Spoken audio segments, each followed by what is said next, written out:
The truth does not require your belief. The truth is real. You can beat it on the ground, you can rip it apart, you can look inside it. Nobody needs to guard the truth from inspection. Nobody needs to tell you that, you can't look behind the stage.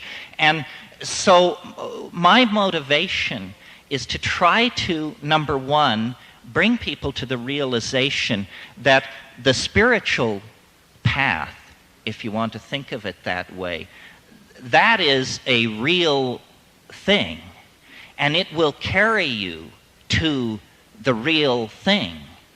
All spiritual disciplines that I know, except for psychedelics, put a great deal of emphasis on putting the pedal to the metal. Push, push, push, meditate, make offerings, do mantrayana, do pranayama, do puja, push, push, push. With psychedelics, suddenly there's a very deep interest in, and where are the brakes? You see? You're no longer pushing. Once you get to the psychedelics, seeking is an attitude which ill becomes you. You have found it. You have found it. Now, what in the hell are you going to do with it? And this is a great dilemma for anyone who goes into this. I mean, I am, as I see myself, I'm a preacher in the marketplace. But I know, and I'm sure most of you know, that I could walk out of here, you could walk out of here, and you could go as far as your courage would carry you. There is no barrier. There are no more barriers. You can go as far as your fucking courage will carry you. And at that point, you have to ask the question, do I want to be the mad monk of Cold Mountain? Do I want the villagers down in the valley to say, oh yes, we see him occasionally up in the mist, naked, flying with the eagles? Because you can be that person. You don't have to go back to your job as ad exec, stockbroker, or whatever it is. And so we stand on the edge of being able to leave history. We can leave it. We tend to forget, because our lives are so brief, that what we call the psychedelic experience is very, very new on the plate of Western occultism and science. I mean, hashish did not make great inroads into medieval Europe. That all came later in the 18th and 19th century. Chloroform, ether, these things don't cut it. Mescaline was synthesized for the first time in 1888. These things had to compete with many other interesting areas of scientific exploration in the 20th century. We have not come to terms with what they mean and what they are. And it's a curious area, because the counterculture, whatever that may mean, knows a great deal more about this than science. I mean, science does not explore this area because it senses enormous danger for its ontological machinery. It probably couldn't survive the encounter, and therefore it's just said, well, it's psychology, it's marginal, it's fleeting, it's non-irreproducible, and so forth and so on. This is all nonsense. You can, by unplugging the telephone, by fasting for 6 hours, and by taking 5 dried grams of Stropharia cubensis in silent darkness, you can go up to the great simulacra of human explorers, Hypatia, Maria, Newton, Da Vinci. You can take that ride. I have the feeling that when we go into those psychedelic spaces, we not only see things no one has ever seen before, we see things no one will ever, ever see again. Okay, one last thought I want to put out, and then I'll try for some questions. I have a sort of a rational mind in that I like things to make sense. I don't mean experimental sense, but I mean if you can build a verbal metaphor to get from one thing to another, then you understand it much better. And so the magical dimension is real. It isn't psychological. It isn't based on the strength of will. It's as real as Mars in its orbit. I mean, there's real estate out there, folks. It's that real. And so then the question becomes how to vivify it. And the answer is by creating a consensus in language, by having it made illegal. It's like where sex was with the Victorians. You know, everybody was inventing the wheel over and over again. What we have to do is begin to build a consensus about this realm. And, this may be heresy in a community as oriented toward tradition as this one seems to be. And the generally pleasant position to take is that everybody has a piece of the action. You know, the Hasids know something, the Buddhists know something, the Book of Mormon, there's something there. The mushroom was incredibly ungenerous on this point. It said nobody knows jack shit about what is going on.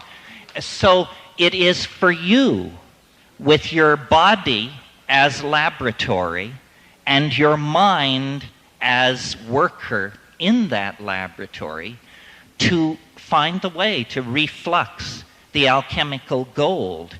The only experience which counts is your own experience. Everything else is somehow handed down through social structures and political structures. It's irrelevant. If flying saucers were to land on the south lawn of the White House tomorrow, it would not matter to you as much as smoking DMT would if you did that tonight, because that's your experience, your conviction, you see.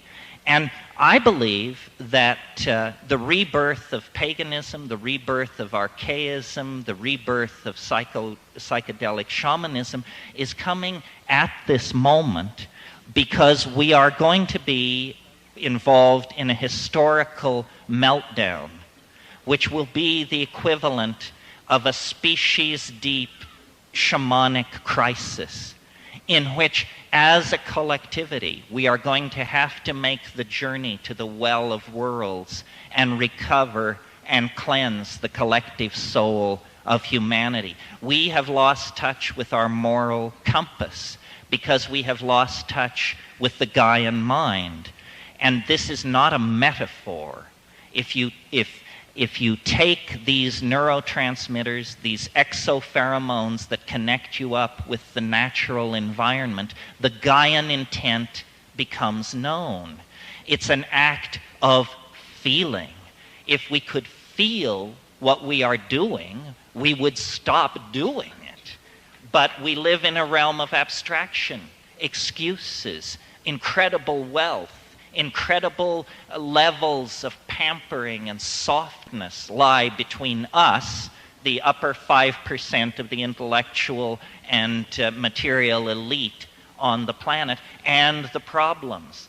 I mean, how many of us have been to Bosnia or Rwanda or Somalia? These things are only images on a dehumanizing screen. If we could feel what we are doing, we would awaken to the mystery of each other and to the mystery of the historical process of recovering what was lost. We don't need this material civilization. We don't need 5 billion people on this planet. We have to think very, very radically about how we are going to change ourselves, or we're not going to make the cut. And orthodoxy is utterly and completely bankrupt. All it can do is suppress. they suppress, they suppress, they suppress. But there's only one argument that will forgive suppression: deliverance. And they can't give us deliverance. All they can give us is the Menendez trial, OJ, Baby M, the skaters, Klaus von Bülow. Horseshit, horseshit, horseshit. We are locked inside a nightmare of contaminated and toxic imagery that is designed to disempower you and make it impossible for you to think straight. And the way out is straight back to the reality of the vegetable gnosis. It is there. It has always been there. The societies that never broke the connection live in dynamic and loving balance with each other and the planet today, were it not for the input of our disruptive social and economic systems. So I talk to all kinds of people who I see as part of my community, but it stretches from virtual reality to the radical gay movement, to the house movement, to the pagan movement, to the younger molecular pharmacologists, to the radical art historians and psychotherapists.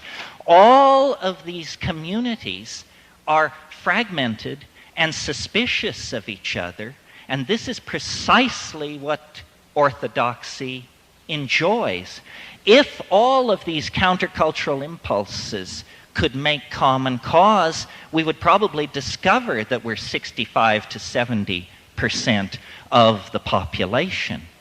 And so what is needed is a spirit of boundary dissolution between individuals, between classes, sexual orientations, rich and poor, man and woman, intellectual and feeling-toned types. If this can happen, then we will make a new world. And if this doesn't happen, nature is fairly pitiless and has a place for us in the shale of this planet where so many have preceded us.